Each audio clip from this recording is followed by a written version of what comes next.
Il est architecte de formation et vit aujourd'hui de ses crayons de couleur. Il dessine des scènes du quotidien en se concentrant vraiment sur le temps présent. Ses illustrations sont très thérapeutiques et nous aident à mettre le temps sur pause. Je te présente Loïc Boglot, artiste dessinateur. Il explique le gap qu'il a ressenti entre sa vie étudiante et la vie active, le fait que c'est pas toujours une évidence d'aller travailler en agence. Il nous parle aussi de son rapport à l'échec en tant que créateur et de la manière dont il choisit les scènes et les sujets qu'il dessine. Loïc est exposé pour la première fois à Paris au Rouge Paname. N'hésite pas à aller voir cette exposition, c'est pendant tout l'été jusqu'au 26 août. Son travail minutieux juste incroyable. Tu peux lui envoyer de la force en allant le soutenir sur sa page Instagram. Bienvenue sur Percé. Si cette vidéo te plaît, n'hésite pas à la partager autour de toi, des gens que ça pourrait intéresser. Tu peux aussi l'aimer et la commenter, ça soutient énormément mon travail. Je te remercie et je te souhaite un très bon visionnage.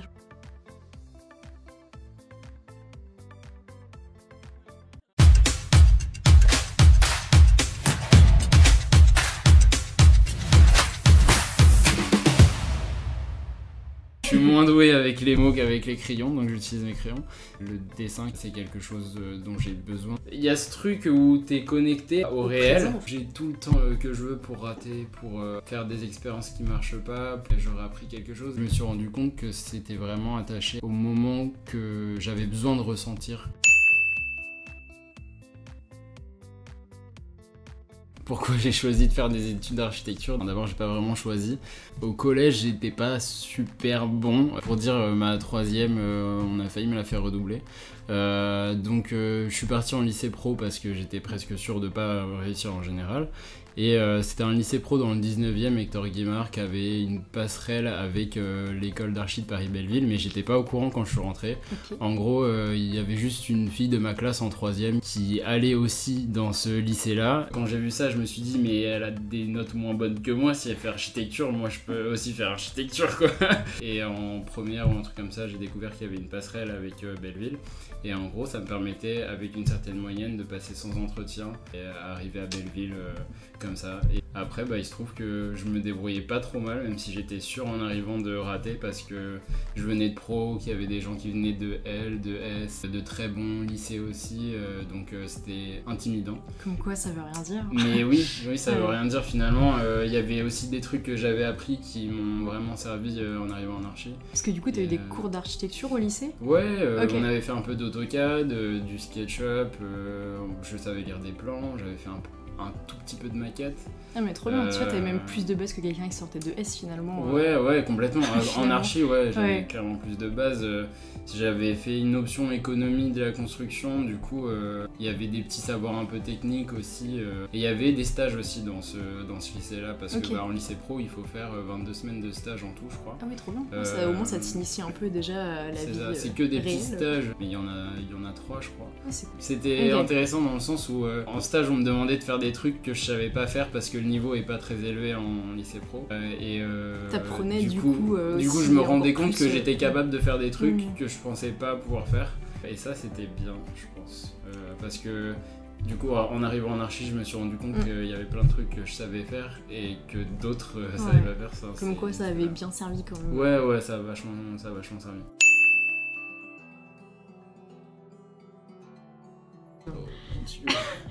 Ce fameux gap qui existe, comment t'as vécu ça toi? Comme tu disais, ce gap il est énorme. À quoi tu t'attendais et qu'est-ce que tu n'as pas eu ou... J'avais déjà une petite idée parce que j'avais fait plein de stages du coup. J'avais fait 6 mois de stage en master qui était horrible ces 6 mois de stage parce que j'étais dans une agence où j'ai demandé dès le début c'était une agence qui bossait sur Revit et c'était le moment où tout le monde essayait de se lancer un peu sur Revit parce que c'est l'avenir et tout. Quand je suis arrivé dans cette agence, j'ai demandé à bosser un peu sur plusieurs trucs pour pouvoir apprendre un maximum, ce qui est normal en tant que stagiaire, et m'améliorer sur Revit et tout. En fait, j'ai demandé ça en arrivant, j'ai demandé ça 2 mois après, et en fait, tout au long du stage, il se passait rien de nouveau. C'était déjà une très mauvaise première longue expérience. Parce que c'était super ennuyeux. J'aime beaucoup la maquette, mais j'aime apprendre et faire quelque chose que je sais faire tous les jours, c'est pas du tout stimulant, c'est vraiment très ennuyeux. Ça m'a pas du tout donné envie de bosser en agence.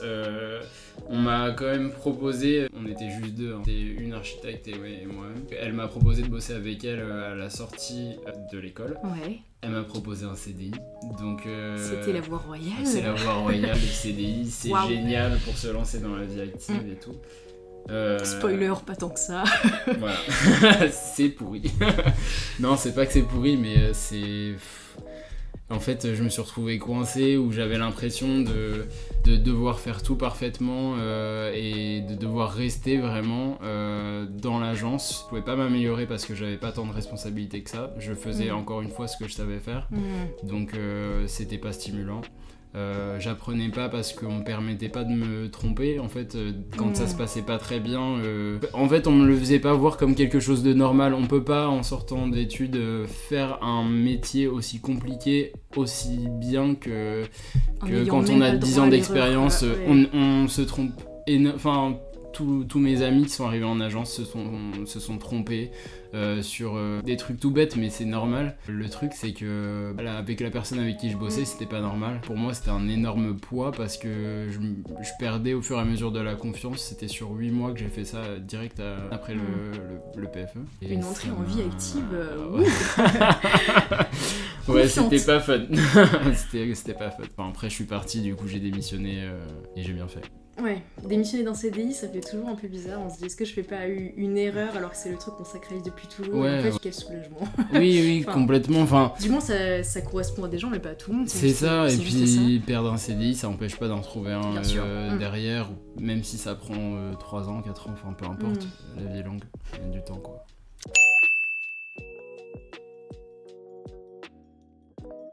Il y a ce cliché un peu que les artistes dessinent depuis tout petit et ouais, c'est ton cas ou non?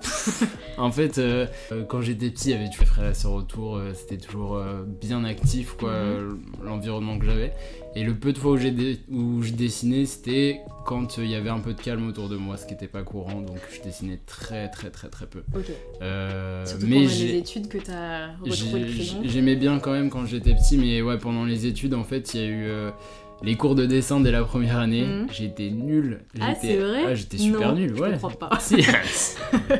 C'est vrai que quand on voit ce que je fais maintenant, on peut avoir du mal à croire, mais okay. J'étais nul. Pour te dire, en fait, les premiers cours, je me rappelle, c'était autour du Panthéon. On est venus plusieurs fois. En gros, on allait tous ensemble et pendant 3 heures, on devait faire un dessin ou une série de dessins. Et j'étais tellement nul que... je savais que je pouvais pas faire un truc trop compliqué. Je me suis mis dans une rue super étroite sur un côté du Panthéon, donc c'était un mur gigantesque. Du coup, j'avais juste un mur devant moi de pierre, donc j'avais rien à dessiner, avec des vélos en bas et un trottoir. Donc j'ai juste dessiné des vélos trottoirs, et même ça, c'était moche. Mais donc, déjà, tu t'éloignais de l'archi, tu préférais dessiner ce qu'il y avait autour que dessiner le monument, tu vois. On était quand énorme. C'est vrai, il y avait déjà une vision un peu différente. Mais ouais, ça me faisait peur. Et puis, il y en avait qui dessinaient quand même vachement bien en première année. Ouais, c'est impressionnant, c'est vrai. Ouais, et c'était intimidant. Tu essayais de faire pareil, mais tu y arrivais pas. C'est super frustrant. Quand t'as une idée de ce que t'aimerais avoir sur ta feuille et que t'y arrives pas, comme ça. Même avec toute la meilleure volonté du monde, c'est très frustrant. J'ai jamais eu des notes de fou en dessin, en archi. Et quand est-ce que ça a switché et que t'es devenu excellent? Il n'y a pas de secret. Le travail. En fait, le plaisir, je pense, d'avoir. Ouais. En gros, c'était pendant le confinement, comme beaucoup de monde, je me suis voué à une activité que je pouvais faire chez moi, qui m'occupait l'esprit et tout. Et en fait, j'ai toujours voulu dessiner, mais j'avais jamais vraiment pris le temps de m'y mettre. En archi, j'appréciais justement avoir le temps de peindre, de dessiner pendant 3 heures. Ça me faisait plaisir de pouvoir le faire. Pendant le confinement, je me suis dit, je vais m'y remettre. Et en même temps, ça va m'apprendre à accepter l'échec. Truc super ambitieux, et j'avais vraiment beaucoup de mal avec ça parce que à chaque fois que je ratais, j'étais vraiment énervé quoi. Et tu dirais qu'aujourd'hui, c'est quoi ton rapport à l'échec? Ça a bien marché. Évidemment, entre temps, j'ai travaillé, donc des fois pendant 6 mois, il n'y avait pas de dessin, mais c'est pas grave. Ça, je savais que il y avait toujours une petite place quelque part. J'essayais d'être en temps partiel aussi pour pouvoir continuer à laisser un peu de place au dessin. J'ai essayé de faire en sorte qu'il y ait toujours un peu de place dans ma vie pour ça. Et oui, au début, c'était compliqué, donc j'ai raté beaucoup. J'avais un petit carnet dans lequel je faisais des mini dessins, des trucs grands comme ça, quoi, juste histoire de dire aujourd'hui j'ai fait quelque chose. Ouais. S'il y avait des trucs pourris, c'était moi qui tiens une tartine avec 2 traits, quoi, c'était vraiment tout nul. Tu gardes Justement, tes carnets? ouais, j'ai encore ça. Okay. Et en fait, ça m'a poussé à faire des trucs, même si le rendu était pas fou. Et en fait, j'essayais plus de dessiner, pas pour avoir des trucs de fou, mais pour réussir à accepter le fait que ça soit pas toujours fou. Et ça, d'aborder le truc comme ça, c'était, je pense, le meilleur prisme. Et ça a pris, maintenant, ça fait 4 ans que j'ai commencé à dessiner un peu plus, où j'ai vraiment commencé à dessiner pour moi. Et je pense que maintenant que j'accepte mieux l'échec, justement, j'ai raté un dessin là il y a 2 jours. Et c'était saoulant, mais truc que j'aurais pas réussi à faire avant, au lieu de virer toutes mes affaires et de passer à autre chose, j'ai mis ce dessin de côté et je me suis attaqué à un autre qui a super bien démarré et que j'ai bien réussi. Maintenant juste je m'y fais à l'échec, ça fait partie du process, en fait j'ai été obligé de l'accepter pour continuer. Je pouvais pas me dire bon c'est pas ouf, j'arrête, parce que sinon j'avais raté l'idée de base qui était d'essayer d'accepter le truc, quoi.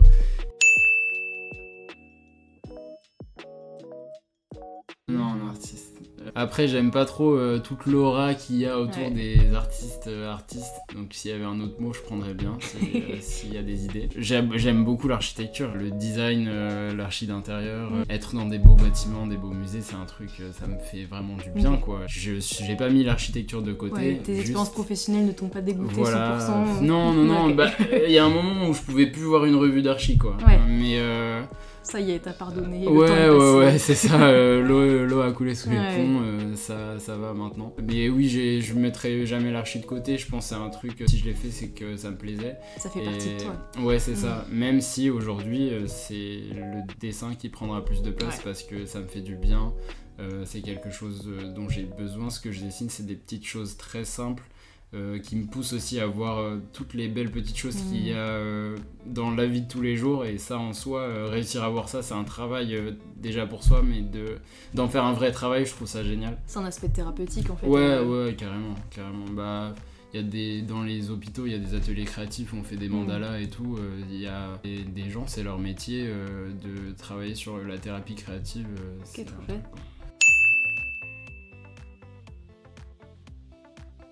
Alors, justement, le crayon de couleur, c'est en fait chez mes grands-parents, il y avait un tiroir avec plein de crayons mélangés. Et c'est là-dedans qu'on me piquait quand on était petit pour dessiner des petits trucs. On avait des pochoirs en plastique et au fait, on savait pas dessiner, donc il y avait un cheval, et on faisait le tour et on avait un cheval sur notre feuille, quoi. Donc c'était rien de compliqué, mais voilà, on n'avait que des crayons de couleur. En fait, moi j'ai jamais eu trop de sous en fait quand j'étais petit, donc je me suis toujours un peu débrouillé, et c'est pendant les études que j'ai commencé à vraiment dessiner pour moi. Et c'est juste que c'était le truc le plus accessible. Je me suis rappelé que quand j'étais petit, on en utilisait parce que c'est simple, c'est abordable, c'est accessible à tout le monde. Bien sûr, j'ai essayé autre chose, j'ai dépensé de l'argent dans des marqueurs. J'ai essayé de dessiner avec, mais ça l'a pas fait. J'ai essayé de faire un peu de gouache. Donc j'ai essayé des choses pour voir si ça marchait ou pas, en essayant toujours d'accepter l'erreur, même si ça me faisait bouillir à chaque fois quand ça marchait pas. Mais ouais, le crayon de couleur, parce que juste c'est plus simple, c'est abordable. Maintenant, c'est mon médium, quoi. Ouais. Et du coup, les scènes que tu dessines... Déjà, c'est à partir de mes photos. D'accord. La plupart du temps, c'est à partir de mes photos. Quand y a des gens qui me demandent de faire un dessin pour eux ou des trucs comme ça, je leur demande de m'envoyer plein de photos comme ça. Moi, je décide ce qui m'inspire le plus. Okay. Mais sinon, plus à partir de mes photos, parce qu'en fait, je peux faire... ça me permet de faire ressortir dans le dessin le sentiment que j'ai eu au moment où j'ai pris la photo. Ça peut être, je sais pas, chez moi où je prenais mon petit déj et je voyais mon chat bronzer au soleil, je sais pas, ça aurait été un moment réconfortant, et c'est quelque chose que je vais vouloir faire ressortir dans le dessin. Et donc il y a une émotion qui est importante, tu connais les gens que tu dessines, tu connais les les sujets. Oui, je connais les sujets que je dessine la plupart du temps. Je dessine beaucoup aussi de gens random que je prends dans la rue, mais ils sont toujours assez loin. Mais dans ce cas-là, en fait, ça se voit dans le cadrage. Comme ils sont petits, ils prennent pas beaucoup de place dans le dessin. Ce qui prime, c'est pas les gens.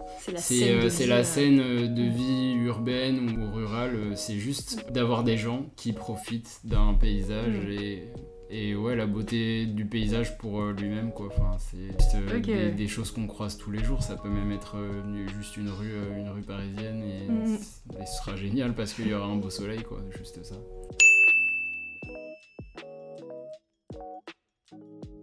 C'est le nom de ton exposition, c'est bien ça? Ouais, c'est ça. C'était un salon de tatouage qui recrutait en gros tous les mois. Voilà, ils ont un flash day, comme je te disais, où à la fin de cette journée où ils ont des guests qui font des flashs, ils exposent un artiste. Ça tourne tous les mois et j'avais envoyé mon portfolio et ils ont bien aimé, donc ils m'ont proposé de venir tout l'été, donc là juillet et août. Allez voir l'exposition de pendant 2 mois, je mettrai l'adresse et tout. Avec plaisir. En plus je remettrai ça sur Instagram, mais il y a un jour où j'y resterai si les gens veulent passer vers la fin. Il y a des rencontres et tout. C'est ça. Super. Si j'ai appelé ça histoire de couleur, moment de douceur, c'est parce que c'est un truc auquel j'avais déjà réfléchi. J'écris aussi un peu de temps en temps pour me vider la tête et je m'étais aussi posé la question à pourquoi je dessine. J'avais écrit un peu là-dessus et je me suis rendu compte que c'était vraiment attaché au moment que j'avais besoin de ressentir, aux choses qui me faisaient du bien, des tout petits trucs, mais je sais pas, des fois on voit un beau paysage et on se sent un peu fort, on se sent confiant en la vie parce que c'est quelque chose de beau et ça rassure un peu. Petits moments de la vie qui semblent anodins mais qui font tellement de bien en fait. Ouais, c'est ça. C'est finalement des questions fondamentales sur la quête du bonheur, tu vois, simplement est-ce que faut attendre un super événement de la vie qui nous rend heureux ou est-ce qu'il faut le trouver dans son temps présent tous les jours? Mais comme je suis pas doué avec je suis moins doué avec les mots qu'avec les crayons, donc j'utilise mes crayons. Mais oui, c'est un peu ça. En fait, c'est juste l'histoire de couleur, c'est que la lumière, elle compte énormément dans ce que je dessine. Et moments de douceur, parce que c'est que des moments calmes. Je trouve aussi que ce que j'aime bien dessiner des scènes où c'est une pause. Ouais, c'est vrai. Et ça se voit, c'est calme à chaque fois, parce qu'en fait, tout va trop vite, on surproduit, on surconsomme. C'est un peu cliché ce que je dis, mais juste on fait trop tout le temps. C'est un retour à l'essentiel que tu... Ouais, vraiment, moi ça me fait du bien de passer du temps chez mon grand-père, parce que c'est un petit village, c'est entouré de... Il y a que des vieux en fait. Et ils se pètent pas la pression, tout prend le temps que ça prend, c'est pas grave quoi. C'est pas le même rythme que dans la 13 quoi. Ouais, non mais vraiment, et puis en même temps comme il était agriculteur, faut faire avec la météo, donc il y a ce truc où t'es connecté au réel, présent, en fait, à quelque chose qui dépend pas de ta volonté. En fait aujourd'hui il faut qu'on fasse tout. Quelqu'un placé à telle hauteur dans une société aura dit qu'on fait les choses comme ça alors qu'on les fait comme ça. On sait même pas pourquoi, c'est même pas parce qu'il pleut ou qu'il y a du soleil ou quoi, on sait pas pourquoi. Faut vraiment prendre le temps. Par exemple, personne s'assoit dans un banc dans la rue. C'était un peu débile ce que je dis, mais il y a des gens bien habillés dans la rue, il y a des beaux soleils parfois, il y a des... je sais pas, il y a des trucs mignons, par exemple des enfants qui disent des trucs un peu chauds à leurs parents ou qui leur font des câlins, des petites scènes toutes bêtes, mais on s'arrête pas. C'est importante qui ont tellement de sens en fait, et c'est mettre un peu le temps sur pause qu'on ressent dans tes dessins, je trouve vraiment plein de douceur, le mot est tellement juste. On a vraiment besoin de douceur, je trouve qu'aujourd'hui c'est vraiment... les choses vont vite et c'est dur, donc voilà. Moi je tends vers cette douceur et si je peux la partager, qu'à cela ne tienne, je le fais à fond quoi. J'adore, trop intéressant. Et on va finir avec un petit jeu, si je puis dire. Et je vais te poser des questions beaucoup plus rapidement. Tu vas juste me répondre par oui ou non. Ok. T'as droit à un joker, hein, si jamais. Ça marche. Est-ce que tu jouais aux Sims quand t'étais petit? Non. Pourrais-tu un jour retravailler en agence? Oui. Est-ce que tes dessins font partie de ta déco perso? Joker. Est-ce que t'as déjà regretté d'avoir fait des études d'architecture? Non. Est-ce que t'as peur d'avoir 30 ans? Non. Est-ce que t'as d'autres projets d'exposition dans Paris? Pas encore, ça va venir. Tu préfères toujours le pastis à la bière? Ouais. Est-ce que tu te vois vivre toute ta vie à Paris? Ouais. Est-ce que t'aimerais dessiner de la fiction? Pas tellement. T'as déjà fini complètement un crayon de couleur? Ouais. Oh. Ouais. Les gommes pas encore. Les crayons de couleur, ouais. Est-ce que t'étais bon en art plastique à l'école? Ouais, quand même. Ok. Est-ce que l'architecture peut changer la société? Ouais. Et l'illustration? Oui. Trop chouette. Super.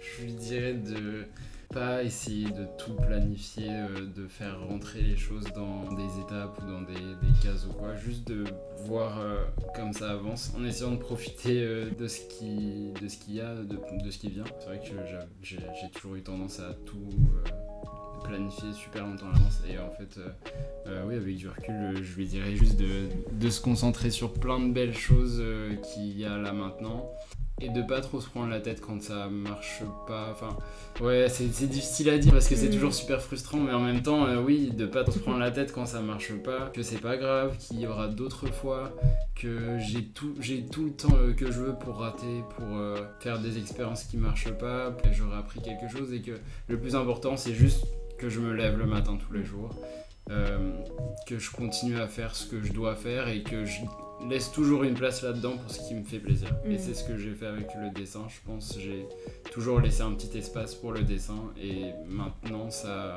prend de plus en plus de place parce que j'ai gardé un peu ce qui me faisait plaisir. Donc moi d'avant, garde ce qui te fait plaisir. Trop chouette, c'est un super beau mot à la fin. Bah écoute, non, merci beaucoup pour cet échange, c'est trop intéressant. Avec t'as un plaisir. parcours hyper inspirant, même si tu te rends peut-être pas compte, c'est trop intéressant, je suis sûre que ça pourrait parler à beaucoup de jeunes. Donc, bah écoute, merci. J'espère.